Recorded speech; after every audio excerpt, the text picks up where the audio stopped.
రాజధానిలో కాషాయ జెండా రెపరెపలాడింది. 27 ఏళ్ల సుదీర్ఘ నిరీక్షణ తర్వాత ఢిల్లీలో కమలం పార్టీ ఘన విజయం సాధించింది. 2 సార్లు ఢిల్లీ పీఠాన్ని అధిరోహించిన ఆప్ పార్టీని బీజేపీ మట్టి కరిపించింది. అయితే ఈ ఎన్నికల్లో ఆప్ ఓటమికి కారణమేంటి? కాషాయ పార్టీ గెలుపుకు ఏ అంశాలు దోహదపడ్డాయి? Let's watch.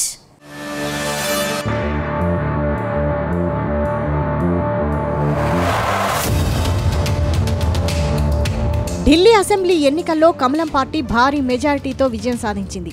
ఈ ఎన్నికల్లో ఆమ్ ఆద్మీ పార్టీని కాషాయ పార్టీ మట్టి కరిపించింది. దాదాపు 27 ఏళ్ల తర్వాత దేశ రాజధాని కాషాయ జెండా ఎగరడంతో నేతల సంతోషానికి అవధులు లేకుండా పోయాయి. గత 2 పర్యాయాలు ఢిల్లీలో అధికారం కోసం కమలం పార్టీ ప్రయత్నించినా సాధ్యపడలేదు. కానీ ఈసారి మాత్రం బీజేపీ స్ట్రాటజీ సక్సెస్ అయింది. ఢిల్లీలో ఎలాగైనా జెండా పాతాలనే కమలం పార్టీ నేతల కళ సాకారమైంది. మరోవైపు ఢిల్లీలో హ్యాట్రిక్ విజయానికి ఆమ్ ఆద్మీ పార్టీ నేతల అవినీతి అక్రమాలే అధికారాన్ని దూరం చేశాయనే టాక్ వినిపిస్తోంది.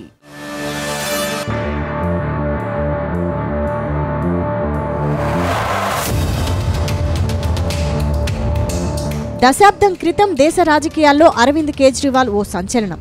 అప్పటికే కాకలు తీరిన కాంగ్రెస్ ఢిల్లీ పీఠంపై కూర్చొని ఉంది. ఆ సమయంలో కొత్తగా రాజకీయ పార్టీని ప్రారంభించిన కేజ్రీవాల్ ఢిల్లీ పీఠంపై కొలువైన కాంగ్రెస్ పార్టీని గద్దెదింపారు.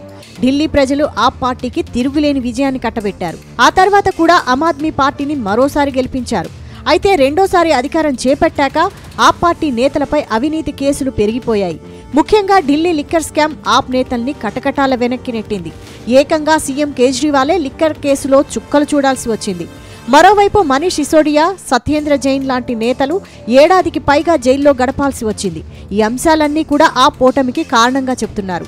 గతంలో కాంగ్రెస్ బీజేపీని కాదని ఆప్ పార్టీకి పట్టం కట్టిన ఢిల్లీ ప్రజలు ఇప్పుడు ఆప్ నేతల అవినీతిని కళ్లారా చూసి అధికారానికి దూరం చేశారని పొలిటికల్ సర్కిల్స్ లో చర్చ జరుగుతోంది.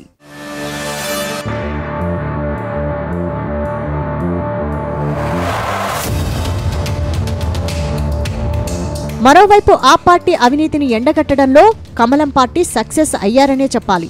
ఢిల్లీ లిక్కర్ స్కామ్ను ముందే గుర్తించిన మోడీ సర్కార్ వారిని వెంటనే అరెస్టు చేసి జైలుకు పంపింది.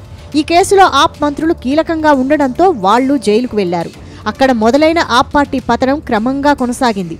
తాజా ఎన్నికల్లో ఆప్ సీఎం కేజ్రీవాల్తో పాటు మనీష్ సిసోడియా, సత్యేంద్ర జైన్ ఓడిపోవడంతో ప్రజలు లిక్కర్ స్కామ్పై ఎంత ఆగ్రహంగా ఉన్నారో అర్థమవుతోంది. ఈ విషయాలను ఎన్నికలకు ముందే గుర్తించిన కమలం పార్టీ ఆప్ను ఈసారి ఎలాగైనా దెబ్బ కొట్టాలని ప్రణాళికలు రచించింది. ఢిల్లీ ప్రజల మద్దతును కూడగట్టడంలో సక్సెస్ అయింది.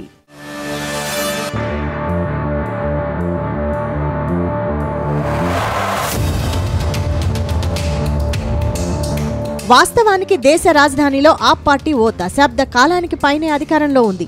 మరోవైపు దేశమంతా గెలిచిన కమలం పార్టీ ఢిల్లీలో మాత్రం గెలవలేకపోయింది. అందుకే ఎలాగైనా కేజ్రీవాల్ను గద్దె దింపేందుకు బీజేపీ అగ్ర నాయకత్వం అంతా ఈసారి రంగంలోకి దిగింది. ప్రధాని మోడీ నుంచి కేంద్ర మంత్రులు, ఇతర రాష్ట్రాల ముఖ్యమంత్రులు సర్వశక్తులు ఒడ్డారు.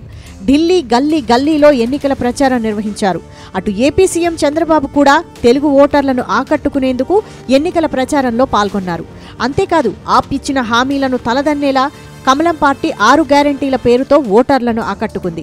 మరోవైపు మైనార్టీ ఓటర్లను చీల్చడంలో కూడా కమలం పార్టీ సక్సెస్ అయిందని అంటున్నారు.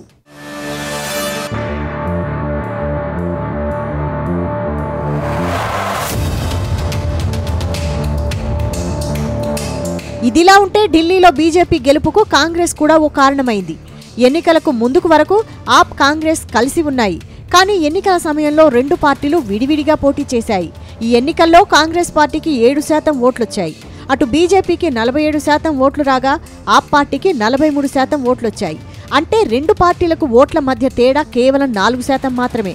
అయితే కాంగ్రెస్, ఆప్ పార్టీలు కలిసి పోటీ చేసి ఉంటే ఫలితాలు మరోలా ఉండేవని పొలిటికల్ సర్కిల్స్లో చర్చ జరుగుతోంది. ఇటీవల జరిగిన హర్యానా ఎన్నికల్లో కాంగ్రెస్ ఆప్తో కలిసి పోటీ చేసేందుకు నిరాకరించింది. అక్కడ కాంగ్రెస్కు షాక్ తగిలింది. ఇప్పుడు అదే తప్పును ఆప్ చేసిందని అంటున్నారు. మొత్తంగా 2 పార్టీలు చేతులు కాలేక ఆకులు పట్టుకున్నట్టు అయిందన్న చర్చ జరుగుతోంది.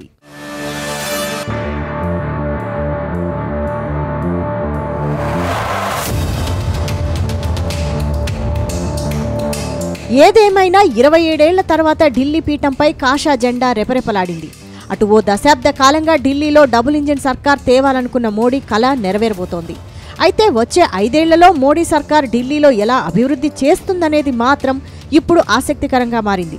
మొత్తంగా ఢిల్లీ గద్దెపై కమలం పార్టీ కూర్చోవడంపై మాత్రం ఆ పార్టీ నేతలు ఫుల్ ఖుషీ అవుతున్నారు.